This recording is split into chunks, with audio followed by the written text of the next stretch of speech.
그제였었죠. 송민순 전 외교부 장관이 과거 북인권한 기권 문제 제기를 하고 있고 결국에는 문재인 후보에게 그 비난의 화살이 좀 많이 가고 있어요. 이거 잊을만 하면 또 나오는데 송민순 회고록을 저는 그렇게 생각했어요. 이게 이미 다 종결이 됐다고 생각했어요. 완전히 다 거짓말은 아닌데 몇 가지 거짓말이 좀 섞여 있어서 그게 굉장히 오해를 크게 불러일으켰고 그런 거를 충분히 문재인 후보가 적합한 대답을 했다고 생각을 했는데 정말 잊을만 하면 또 나오네요. 그게 작년 10월에 문제 제기를 했었다가 최순실 태블릿 PC 얘기가 나오면서 그 내용이 확 사라졌어요. 그죠. 네, 한동안 잊고 있었고 그리고 잊고 있다 하더라도 그때 당시에 방금 송병훈이 말씀하신 대로 문재인 후보 쪽에서 그런 부분에 대한 해명, 이야기 뭐 그런 부분이 뭐 충분히 설득이 됐었다고 저도 생각을 하고 있었거든요. 그래서 뭐 논란의 여지가 있는 얘기가 아닐 거라는 생각을 했는데 이제 좀 다른 문제를 가지고 좀 나왔었던 것 같아요. 그러니까 결국에는 2007년 11월 16일 날 유엔 북인권한 문제에 관해서 당시 노무현 정부에서 기권을 결정을 했느냐 아니면 또 기권을 결정하고 나서 북한에 의사타진을 했느냐 아니면 북한에 의사타진을 하고 기권 결정을 했느냐 뭐 이런 부분 결국에는 그 전반적인 내용을 좀 살펴봤는데 일단 썰전에서 문재인 후보가 2월 9일날 방송에서 송민순 회고록에 관련된 얘기를 했었는데 그거에 대한 반박으로 나왔다고 하기엔 시간도 너무 길고 그니까요. 2월 9일이었어요? 그니까요.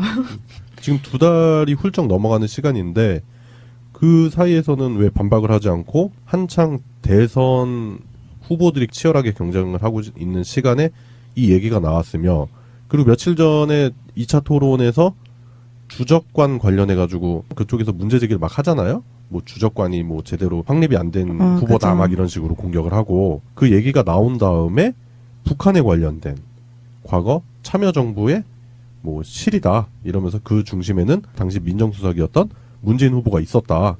뭐 이런 식으로 주장을 한다면 의식이 있는 시민들이 봤을 때는 북풍이지 뭐. 그냥 그거죠. 지금 이번 주에 갑자기 고장 나긴 했지만은 제가 항상 그 뉴스 타이틀이 나오는 프로그램을 만들어서 그걸 쓰고 있는데 그때도 송민순 회고록 관련해서는 초반에 이제 문재인 후보가 그거에 대해서 잘 기억이 나지 않는다고 말했다고 막 대문짝만하게 계속 올라왔었고 네. 이번에도 일단은 북한이 핵에 관련해서 미국하고 긴장관계다 그 기사가 계속 쏟아지고 그 다음날에 또 송민순이 또 뜨는 거예요. 그러니까 이거 보고서 굉장히 좀 언론에서도 그걸 그렇게 받아줘야 되나? 이렇게 이용하는 게 그걸 이용당하는 건데 계속 그렇게 해야 되나?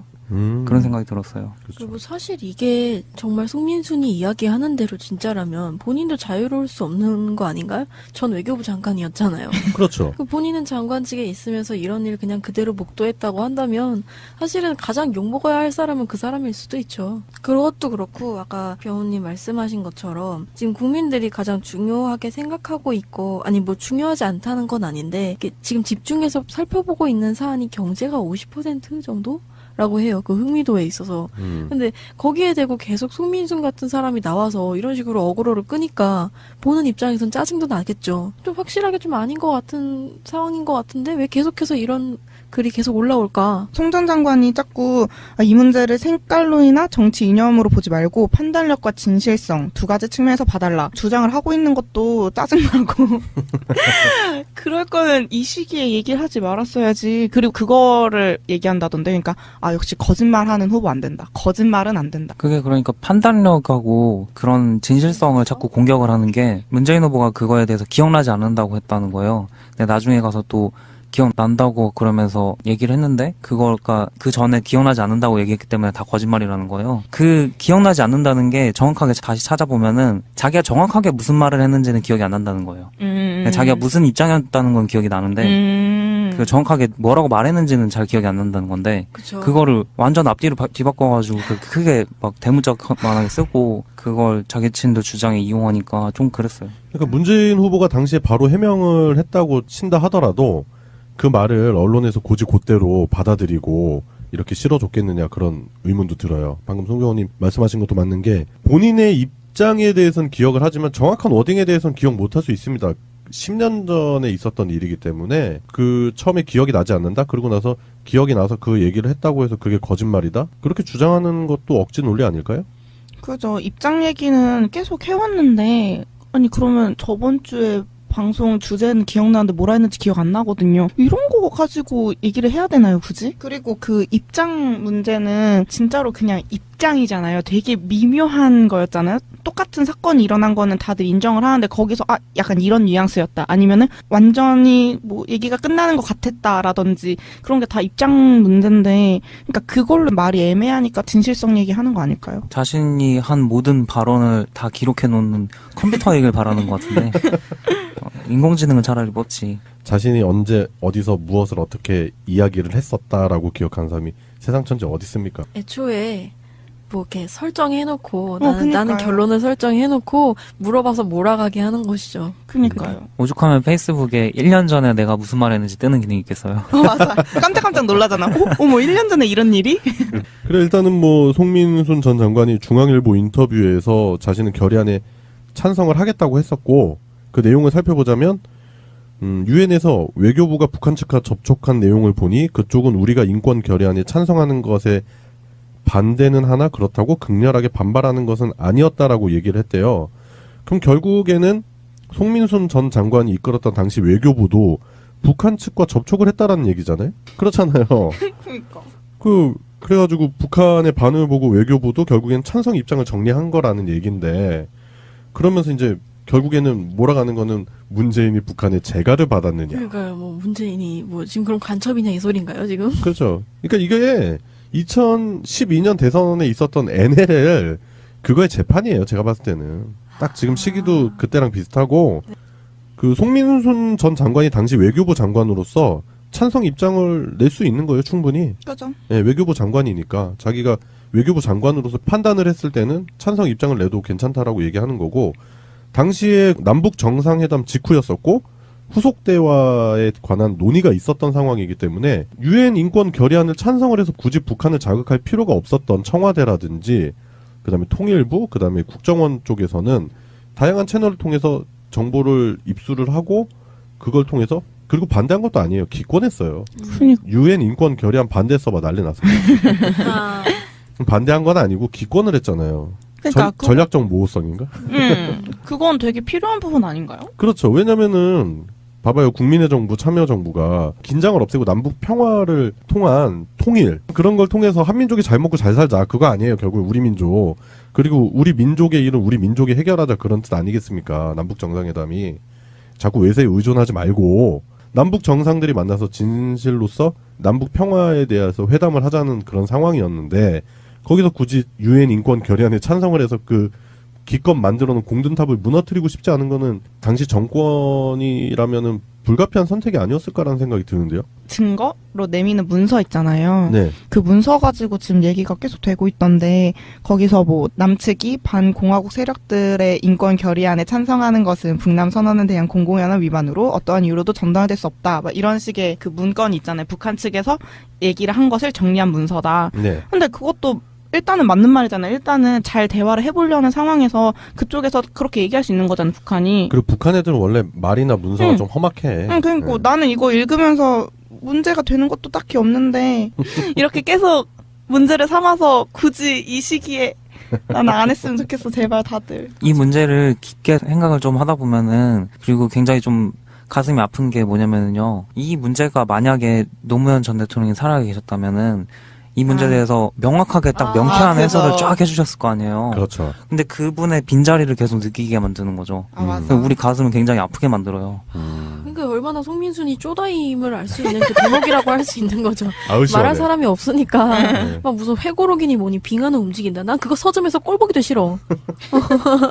그래, 여기도 노무현 대통령이 그 말씀하신 부분을 그냥 수첩에 적어놓은 거 있잖아요. 문실정이 물어보라고 해서 뭐 물어봤다 뭐 이런 거 적어가지고 이게 노무현 대통령님의 말씀이다 이러면서 자꾸 보여주잖아. 그것도 마음에 안 들어. 그것도 마음에 안 들어. 아니 본인도 아닌데 뭘 수첩이나 들먹거리면서 그게 진실인 양 얘기를 하냐고요. 네. 우리가 다 인정할 수가 없는 사실인 거잖아요. 네, 저도 녹취하는데 녹취 정도는 들고 나와줘야지 뭐 얘기가 되는 거지. 아, 그럼 맞아. 녹취 정도 돼야 신빙성이 아유, 있지. 아침 드라마에서도 녹취를 다 한다. 그 주주 회의할 때. 그렇지. 빠바밤 빰빰 빠바밤 빰빰 이 주주총회는 불법입니다. 이러면서 그게 무슨 말이에요? 그러면 띡 이렇게 누르면 막 이러면서 나는. 맞아요. 그런 뭐. 거라도 있어야지. 그런데 뭐 이건 좀 그래요. 개인적인 송민순 전 장관의 주장이죠. 결국에는. 그러면서 지금 그 청와대 문건이라고 그 태극무늬와 무궁화 표시가 있는 그 로고가 박힌 A4 용지를 들고 나서 이게 청와대의 공식 입장이었다라는 식으로 얘기를 하는데 네. 뭐 그렇게 따진다면은 그거는 대통령에게 보고된 문건을 자의적으로 반출하고 공개한 거잖아요. 그럼 그건 대통령 기록물법을 위반한 혐의도 예, 본인이 책임져야 되는 부분도 있어요. 네. 사실 이제 얘기를 마무리하는 타이밍인 것 같아서 제가 기사를 읽어보다가 쭉 내려서 댓글을 한번 읽었거든요. 그 밑에 보니까 되게 재밌는 댓글이 하나 있더라고요. 한 16줄 정도 되는데 4줄만 읽어드리자면 네. 이런 대목이 있어요. 조기 대선을 누구 때문에 하는 건데 지난 4년을 넘어 대선 후보 시절까지 박근혜를 보좌하면서 최순실도 몰랐다고 하는 사람들이 안 보니 전술핵 배치니 개가 없겠다. 그러니까 막 안쪽으로 정리도 제대로 안 한 상태에서 맨날 들고 나온다는 게 안 보니 뭐 주적관이니 하니까 이분 말이 좀 사이다인 것 같아요. 네, 정확한 지적이죠. 네. 완전. 지들이 어디서 안보를 노네. 내 말이. 그리고 주적관 제가 좀 말씀을 드리자면 국군의 주적은 있습니다. 아, 네, 많이 들었어요. 송병호님 아실 거예요. 육군 복무수첩. 그리고 제가 한 번 방송에서 언급했어요. 만화책도 있습니다. 군대 아, 안에. 맞아. 네. 아, 정말? 핑클도 하는 국군의 주적. 있어요. 분명히 존재했던 책일 겁니다. 예. 재밌게 봤어요. 아, 볼 게 없으니까. 그거 근데 우리는 걔네를 주적이라고 하는데 걔네는 우리가 주적이 아니래요. 그래요? 그래요? 네. 아, 그러니까 그 주적관 있잖아요. 제가 기억나는 게 뭐냐면 제가 2000년도에 군대에 입대를 했을 때 육군 복무수첩인가? 하여튼 받아요. 거기 보면은 1번이 그거예요. 국군의 주적은 북계다. 그거 되게 기억나서 그래서 아 그래 우린 북한이랑 막 이러면서 당시 안보관이 투철했겠지. 막 군대 의지 갔으니까. 불타오르면서. 예. 그런데 입대한 지 얼마 안 돼가지고 김대중 대통령이 북한에 가서 정상회담을 하셨네? 그러고 오셨더니 다음날 중대장이 부르더니 육군 복무수첩을 다들 피래요. 근데 1번 항을 지우래. 그리고 앞으로 북계라는 말을 쓰면 안 된대. 북한이래. 다 정리된 거예요, 이미. 2000년도에. 뭐야? 그러니까 그리고 대통령에게 주적관? 모르겠어요. 국군 통수권자로서 그런 거 물어볼 수 있다고 하지만 지금 대한민국의 주적이 누굽니까? 그게 부패 그렇죠. 적폐청산이 주적이라고 생각해요. 저는. 외부의 문제도 물론 중요하지만 지금 내부적으로 이렇게 곰고 썩었는데 지금 어디서 무슨 북한은 미국을 주적이라고 하거든요. 그러니까 아, 짝사랑도 아니고 아, 진짜 짝사랑이다. 처절해 너무. 그래? 아 진짜. 이상한 삼각관계인데? 그러니까 트라이앵글이 성립 안 된 삼각관계. 예. 되게 약간 그 열정적인 안티팬 같은 느낌이야. 그 안티팬 그 보셨어요? 안티팬이 하는 일, 뭐 이렇게 까는 거 5%, 막 95%는 그 사람 이렇게 활동 체크하는. 좀 이런 거 보면은 참 보수는 북한이 없으면은 참 존재하기 힘들다. 네. 예, 자칭 보수라고 하는 사람들은 북한이 없으면 혼자 서기 힘든 그런 상황이에요. 애증의 관계네. 그리고 송민순 회고록이 지금 현재로서는 그 지지율이 가장 높은 문재인 후보를 공격하는데 그 지금 제일 천병의 역할을 하고 있지 않나 그런 생각이 드는데 예, 지금 그러니까 우리 국민들은 현재 어떤 수준이냐면요. 북한에서 만약에 도발을 한다 현 시점에서 그러면 입금했냐? 뭐 이런 식으로 해석을 해요. 보통 그렇죠? 그래서 그걸 가지고 뭐 그 안보관에 불감증이 있다 뭐 이렇게 얘기하는데 안보관에 불감증을 만든 건 자칭 보수라고 칭하는 너희들입니다. 자꾸 얘기 꺼내니까. 그럼요. 양치기도 아니고 뭐야. 그니까 나도 뭐 나라 해 뭐 아무것도 안 일어날 건데 어차피. 한두 번 속아준 게 아니라 몇십 년 동안 속아줬어요. 이제 그만 좀 합시다. 부품 가지고 선거 국면에서 뭔가 자신들의 그 승리할 수 있는 그 포석을 꾀하는 것 같은데 그 말도 안 되는 짓거리는 그만했으면 좋겠고요. 뭐 결국 송민순 회고록 관련한 이런 발언 때문에 문재인 후보 측에서는 법적 대응을 불사하겠다. 뭐 이런 입장인 것 같아요. 예, 송민순 전 장관에게 드리고 싶은 말이 있네요. 노년은 좀 행복합시다. 뭐 이렇게 풍파 겪으면서까지 뭐 그럴 필요 있나요? 그리고 맞아. 그때 당시에 그럴 수 있어요. 외교부 장관인데 자신의 의견이 묵살이 돼서 그 앙심을 품고 그치. 지금 와서 그럴 수도 있는 거고, 아니면 뭐 2월 9일날 방송됐던 문재인 후보의 발언 때문에 자기가 거짓말쟁이가 되는 것 같아서 명예회복을 깨하려고 하는 그런 의도도 있다고 생각을 하는데, 나중에 하세요. 지금 하면은 무슨 저거잖아요. 오이밭에서는 갓끈을 고쳐매지 말고 참외밭에서는 신발끈 고쳐매지 말라고. 좀 이상하잖아요, 모양새가. 타이밍도 상당히 중요할 때가 있는데 그런 부분을 좀 잘 생각을 하시고 언행을 좀 삼가하셨으면 하는 바람입니다. 예, 오늘의 첫 번째 이슈였습니다. 송민순 회고록. 새가 날아든다는 정권 교체를 갈망합니다. 그 12년 전에 자서전 나 돌아가고 싶다에서 돼지 흥분제 이야기가 이슈가 되고 있는데요. 네. 제가 자꾸 자극적으로 얘기하려고 돼지 흥분제 하는 게 아니고, 그냥 돼지 흥분제라니 막 갑자기 왜 선거 얘기에서 나오는 게 이상하잖아요. 돼지한테는 자극적이겠네.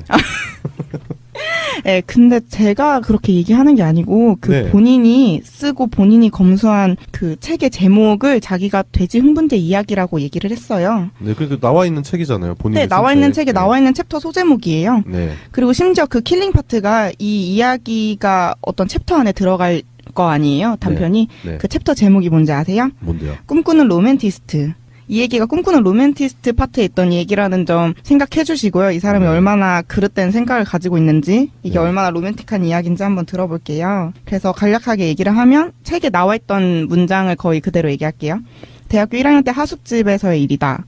룸메이트는 같은 대학 여대생을 지독하게 짝사랑하고 있었다. 그런데 그 여학생은 이 친구에게 마음을 주지 않고 있었던 모양이라며 그 친구는 무슨 결심이 섰는지 우리에게 물어왔다. 곧 가정과와 야유회를 가는데 이번에 꼭 그 여학생을 자기 사람으로 만들어야겠다는 것이다. 여기까지 들으면 이제 다음 내용이 보통은 고백 편지를 같이 쓴다던가 대피를 해주거나 막 이벤트를 하거나 노래를 불러주던가 그런 거가 생각나야 되지 않나요? 그렇죠. 뭐 책 장 자체가 로맨티스트, 그죠? 꿈꾸는 로맨티스트였다며. 자기 사람을 만들어야겠다. 음. 근데 거기서 홍준표가 이렇게 씁니다. 우리 하숙집 동료들은 국리 끝에 흥분제를 구해주기로 하였다. 솔직히 말할 가치가 없는데 너무 짜증나가지고 얘기를 해야겠어요. 마음을 주지 않는, 이거 되게 서정적으로 쓰셨는데 이미 졸라 싫다는데 그 여자를 내 걸로 만들기 위해서 돼지 흥분제를. 흥분제를 먹여야겠다. 이거 너무 수준 떨어지고 천박한 얘기잖아요. 근데 이 사건의 결말은 또 이렇게 돼요. 놀란 그 여학생이 반항을 하자 친구가 이렇게 얘기해요. 흥분제가 진짜였다면 실패할 수 없다고 주장을 하자 홍준표가 이렇게 말합니다. 그럴 리가 없다. 그것은 시골에서 돼지 교배를 시킬 때 먹이는 흥분제인데 사람에게도 듣는다고 하더라. 사람도 흥분한다고 들었는데 안 듣던가? 그러니까 의심이 하숙집에 있는 멤버들, 홍준표를 포함한 멤버들이 돼지 흥분제를 구해줬을 수도 있겠구나.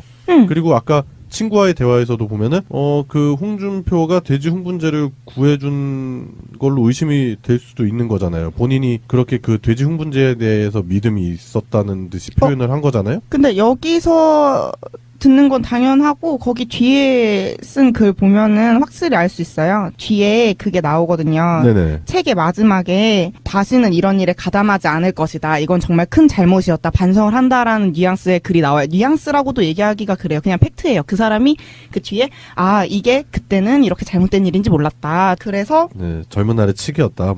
뭐 그런 식으로 썼어요. 그러니까 그래서 사람들이 뭐라고 하니까 변명을 뭐라고 하냐면 그냥 그 얘기예요. 그냥 나 아니야. 그냥 내가 자서전에 썼는데 그거 나 아니야. 그냥 뭐 말도 안 되게 변명을 하고 있는 건데 그 확실히 그 사람이 뭐라고 얘기했냐면 S대 학생들이 하는 이야기를 옆에서 들었다. 그것을 책에 기술하기 위해 간접적으로 관여한 것처럼 쓰고 마지막에 후회하는 장면을 넣었다. 그러니까 나는 그 일에 가담하지 않았다. 자서전도 구라로 썼네. 그리고 심지어 당시 작가가 책을 집필하는 과정에서 홍 후보에게 재미난 에피소드를 물었고 홍 후보가 친구들의 이야기를 전했을 뿐이다. 그러니까 홍 후보가 생각했을 때는 친구들끼리 여학생, 마음을 주지 않는 여학생을 위해서 흥분제를 가져와서 강간을 하는 걸 모의를 하는 게 굉장히 재밌었던 이야기였던 거죠. 자기가 생각했을 때. 자기가 생각했을 때 재밌는 에피소드. 내가 하지 않았다니까 뭐 팩트만 얘기해야 되니까 안 했다고 칠게요. 그냥 자서전을 다 뻥으로 쳤어. 구라를 쳤어. 그럼 송민순 여기서 송민순 한번 등판할 차례인데. 한번 데리고 와야 돼 지금. 근데 그렇지. 재미난 에피소드로 이 이야기를 전해줬다? 그리고 그 정준길 자유한국당 그 대변인이 얘기하기를 당시 책에서도 이미 잘못된 일이라고 반성을 했고 이미 옛날 일이다. 그리고 여기 플러스에서 진짜 짜증나는 부분. 혈기왕성한 대학교 1학년 때 벌어진 일이라는 점을 너그럽게 국민들께서 감안해 주셨으면 좋겠다. 아, 대학교 1학년들을 매도하는 말이네요. 우리 대학교 1학년들 지금 이거는 들고 일어나야 돼요. 남성들이 발끈해야 되는 그러니까 내 문제가 말이. 뭐냐면 네. 일반화를 시켜버렸어요. 20대 초반의 대학생들은 주로 이런 상상을 하고 이런 모의를 할 수도 있다라고 일반화를 시켜버린 그래서 거거든요. 이해를 해줘야 된다. 딱 그들을 발정난 스테지로 만들어버린 거예요. 그거 맨날 얘기하는 그거잖아요. 남자의 성욕은 절제할 수가 없어서 이해해줘야 된다는 얘기를 들으면 남성분들이 발끈하잖아요. 그 얘기를 이 사람이 한 거잖아. 지금 남성분들 발끈해야 돼 지금. 미쳐버려 진짜. 뭐 그러니까 저는 그래요. 그러니까 자서전에 썼던 내용도 내용인데 지금 홍준표 씨가 이제 후보라고 하고 싶지도 않은데 최근에 그 발언도 문제가 됐었잖아요. 설거지 문제 그런 거. 다가 아이고. 토론에서 뭐 심상정 후보한테 연락이 까이고 사과 같지도 않은 이상한 사과 허허 웃으면서 허허. 사과를 하고 그거를 끝냈다라고 생각을 하는 와중에 이제 돼지 흥분제 얘기가 나왔는데 저는 이거 정치적 공작이라고 안 봐요.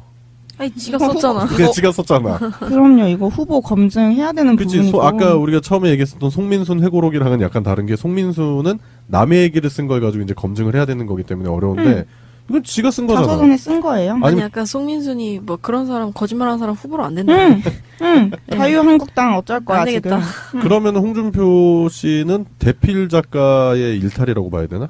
모르겠어. 아하. 그냥 이거는 어떻게 빠져나가려고 해도 자기가 쓰고 자기가 검수하고 자기가 내보낸 책이기 때문에 책임을 피하는 방법이 전혀 없어요. 그리고 젊었을 때 성폭행을 모의한 게 그래 아니라고 하니까 아니라고 쳐요. 그러면 더 충격적이에요. 제가 아까 얘기했던 것처럼. 그래서 더 충격적인 거예요. 그걸 굳이 다른 사람의 얘기를 자기 자서전에 쓰면서까지 그런 훈훈한 공감과 감동을 얻으려고 했다는 그 사상 자체가 그렇지, 이 사람 쓰레기예요. 수준이에요. 그냥 수준이야. 근데 예. 이런 분들이 꽤 있나요? 홍준표처럼 생각하는 사람들이 이런 걸 당연하다고 여기는 사람들이 있을까요? 그러니까, 추종자들은 그렇게 생각하겠죠. 그러니까 돼지 흥분제 관련한 그런 이야기들 있잖아요. 뭐 네. 여성한테 돼지 흥분제를 먹이면은 뭐 어떻게 된다. 뭐 약 타가지고 뭐 먹인다, 홈런 뭐. 홈런 쳤다 막 이런 얘기 하잖아요. 네. 홈런을 쳐? 그러니까 그 뭐 하여튼 그러니까. 그거는 범죄예요, 범죄. 성폭행이에요, 진짜로. 이거 네. 말할 가치가 없는데 그럼요. 제가 이거를 보면서 저희가 계속 우리나라가 특히나 그런 게 좀 심하다. 여성차별 이런 게 심하다. 왜 그럴까를 계속 생각을 했었는데 미소진이 그 여성차별이 이 나라에 만연한 이유를 드디어 알았어요. 그 아직도 출생률이 낮은 걸 여자한테 뒤집어 씌우고 그것들이 너무 많이 배우고 배가 불러서 애를 안 낳는다라는 식으로 대책이 나오는 게 그 홍준표 같은 사람들이 권력을 쥐고 있기 때문에 나오는 얘기고요. 그 사람도 실제로 그런 얘기를 하고 그리고 이날 이때까지도 그 아시죠? 웃기지도 않는 그 2대 혐오가 만연하고 있잖아요. 홍준표만 그러지 않아요. 20대 남자들도 2대 혐오가 있어요. 어떤 건지 아시죠? 네, 알죠. 예, 그게 사회 지도층이라는 그 홍준표 같은 인간들이 이대 계집이 꼴 같고 뭐 가짱고 패버리고 싶다라고 얘기를 하기 때문에 이게 그렇게 만연한 거예요. 홍준표가 또 그런 얘기를 했었어요? 제가 말씀드릴게요. 홍준표가 그때 어떤 얘기를 했냐면 2011년도에 청년들을 만나는 자리에서 이화 여대 계집 애들 싫어한다. 꼴 같자는 게 대들어 패버리고 싶다. 라고 말했어요. 그러면서 나중에 이화여대 재학생이 해명을 요구했거든요. 그랬더니 홍 후보가 농담을 한 것이다.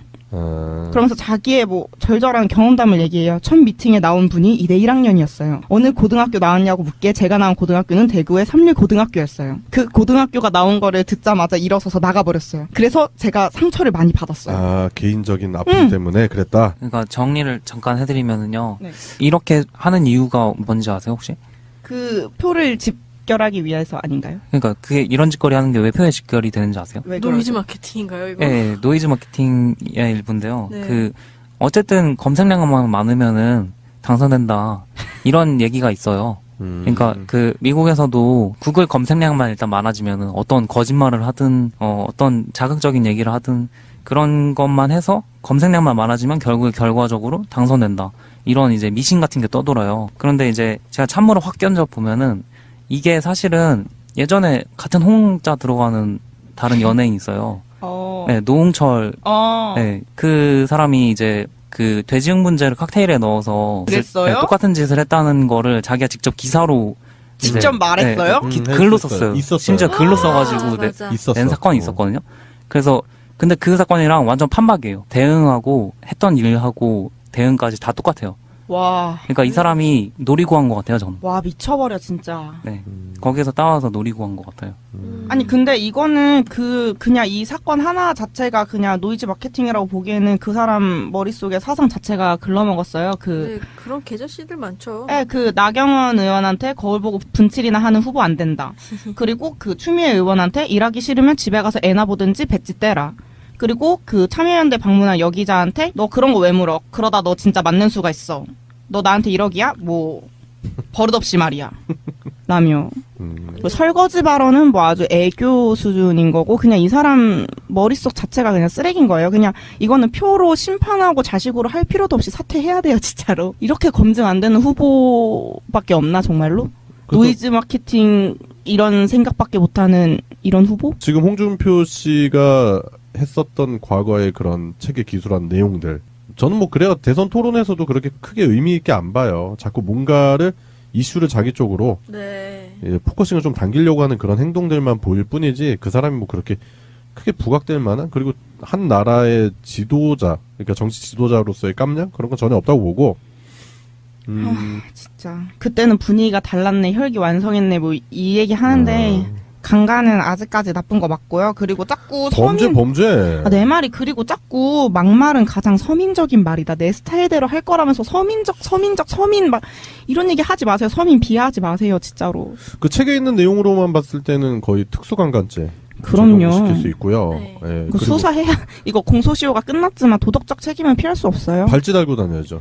미쳤지 진짜. 전자발찌. 모의한 사람도 같이 해당이 되는 걸로 알고 있는데 전자발찌 달아야죠. 그러면서 그 모의한 사람 이름 얘기할 수 없대요. 지금 뭐 경제계를 뭐 휘잡고 있는 굉장한 뭐 사람들이기 왜요? 때문에. 자기 얘기 아니라면서 갑자기 또 왜? 아니 그러니까 자기 얘기 아니면은 그 사람들 그럼 얘기해야지. 그 사람들 뭐 심판받게 해야지. 왜 그 사람들 또 챙겨주고 앉아있어. 자기 얘기 아니라며. 아마 공소시효 얘기 꺼낼걸요. 공소시효 얘기 꺼내지. 네. 법꾸라진데 일종의 그 그렇죠. 사람도. 진짜 너무 답답했어요 진짜로. 지금 어쨌든 양세병님이 들고 온 이 이슈가 지금 홍준표의 도덕성으로 관련돼가지고 지금 많은 이슈를 더 양산을 하고 있는데 그렇다 하더라도 홍준표 씨가 완주했으면 좋겠다. 저는 그런 생각을 합니다. 이런 식으로 남성들 같이 매도하지 말고 여성 차별 좀 이거 근데 고쳐지지 않을 것 같아요. 그냥 빨리 그냥 늙어서 이렇게 돌아가시면 그냥 그때야 없어질 것 같으니까 딱히 저는 기대를 하진 않아요. 홍준표 후보를. 하지만 이런 얘기 자꾸 방송에 나와서 하고 책에 쓰고 기자 하지 마세요. 좀 짜증나니까 듣는 사람. 물리적인 힘을 통해서 안 되니까 이제 화학적인 힘을 통해서 강간을 하겠다. 그런 모의를 했다라는 정황인데 쓰레기죠. 제가 봤을 때는 이거 대선이 끝나고 나서도 홍준표 대지발정제라는 식으로 해가지고 계속 얘기가 나올 수 있는 그런 충분한 얘기인 것 같고요. 네. 뭐 그때 팔아치웠던 자서전을 전량 회수하지 않는 한 뭐 계속적으로 해자되고 죽는 그날까지 따라다니는 꼬리표가 되지 않을까 싶네요. 네. 예.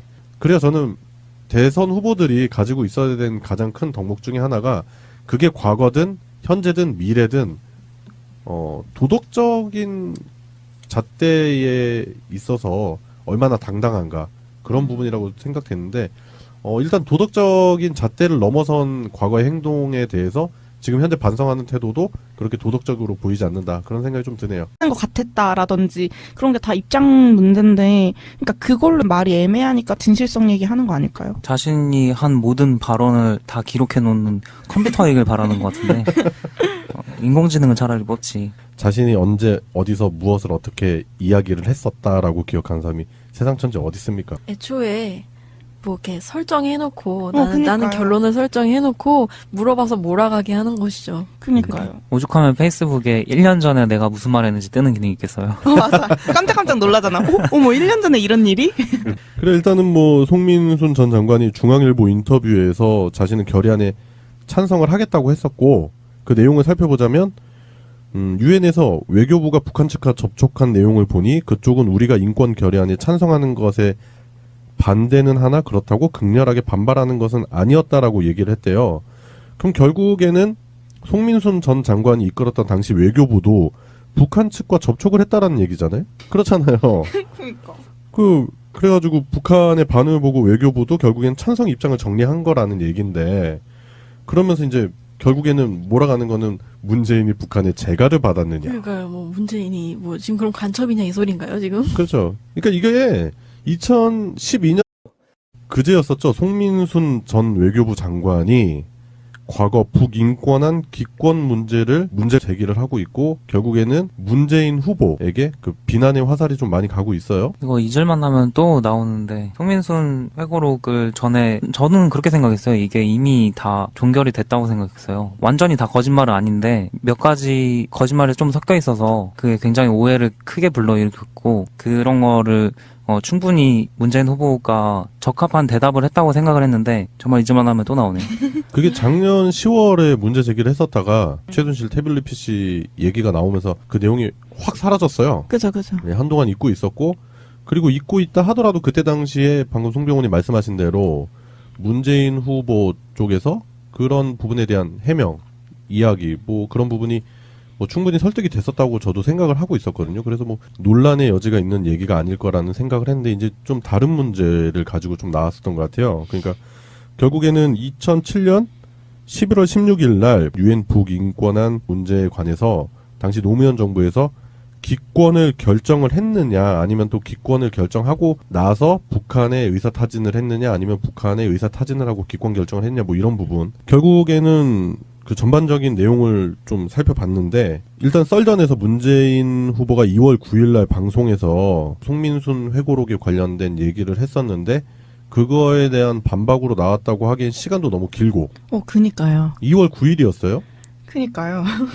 지금 2달이 훌쩍 넘어가는 시간인데 그 사이에서는 왜 반박을 하지 않고 한창 대선 후보들이 치열하게 경쟁을 하고 있는 시간에 이 얘기가 나왔으며 그리고 며칠 전에 2차 토론에서 주적관 관련해가지고 그쪽에서 문제 제기를 막 하잖아요? 뭐 주적관이 뭐 제대로 확립이 안 된 후보다 그죠. 막 이런 식으로 공격을 하고 그 얘기가 나온 다음에 북한에 관련된 과거 참여정부의 뭐 실이다 이러면서 그 중심에는 당시 민정수석이었던 문재인 후보가 있었다. 뭐 이런 식으로 주장을 한다면 의식이 있는 시민들이 봤을 때는 북풍이지 뭐. 그냥 그거죠.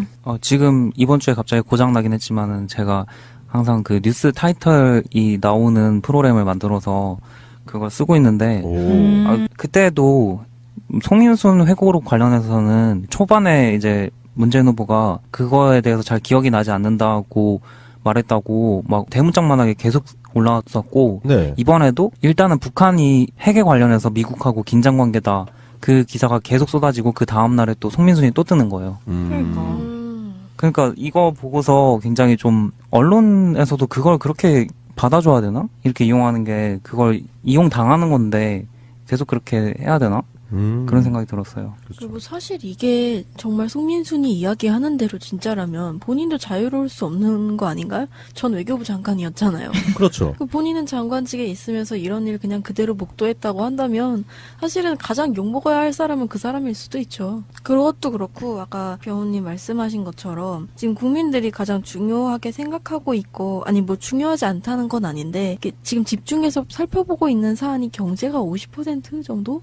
라고 해요. 그 흥미도에 있어서. 근데 거기에 대고 계속 송민순 같은 사람이 나와서 이런 식으로 어그로를 끄니까 보는 입장에선 짜증도 나겠죠. 좀 확실하게 좀 아닌 것 같은 상황인 것 같은데 왜 계속해서 이런 글이 계속 올라올까? 송 전 장관이 자꾸 이 문제를 색깔론이나 정치 이념으로 보지 말고 판단력과 진실성 두 가지 측면에서 봐달라 주장을 하고 있는 것도 짜증나고 그럴 거면 이 시기에 얘기를 하지 말았어야지. 그리고 그거를 얘기한다던데 그러니까 역시 거짓말하는 후보 안 된다. 거짓말은 안 된다. 그게 그러니까 판단력하고 그런 진실성을 자꾸 공격을 하는 게 문재인 후보가 그거에 대해서 기억나지 않는다고 했다는 거예요. 근데 나중에 가서 또 기억난다고 그러면서 얘기를 했는데 그거가 그 전에 기억나지 않는다고 얘기했기 때문에 다 거짓말이라는 거예요. 그 기억나지 않는다는 게 정확하게 다시 찾아보면은 자기가 정확하게 무슨 말을 했는지는 기억이 안 난다는 거예요. 자기가 무슨 입장이었다는 건 기억이 나는데 그 정확하게 뭐라고 말했는지는 잘 기억이 안 난다는 건데 그쵸. 그거를 완전 앞뒤로 뒤바꿔가지고 크게 막 대문짝만하게 쓰고 그걸 자기 친들 주장에 이용하니까 좀 그랬어요. 그러니까 문재인 후보가 당시에 바로 해명을 했다고 친다 하더라도 그 말을 언론에서 곧이곧대로 받아들이고 이렇게 실어줬겠느냐 그런 의문도 들어요. 방금 송 의원님 말씀하신 것도 맞는 게 본인의 입장에 대해서는 기억을 하지만 정확한 워딩에 대해서는 기억 못할 수 있습니다. 10년 전에 있었던 일이기 때문에 그 처음에 기억이 나지 않는다? 그러고 나서 기억이 나서 그 얘기를 했다고 해서 그게 거짓말이다? 그렇게 주장하는 것도 억지 논리 아닐까요? 그죠. 입장 얘기는 계속 해왔는데, 아니, 그러면 저번 주에 방송 주제는 기억나는데 뭐라 했는지 기억 안 나거든요. 이런 거 가지고 얘기를 해야 되나요, 굳이? 그리고 그 입장 문제는 진짜로 그냥 입장이잖아요. 되게 미묘한 거였잖아요. 똑같은 사건이 일어난 거는 다들 인정을 하는데 거기서 약간 이런 뉘앙스였다. 아니면은 완전히 뭐 얘기가 끝나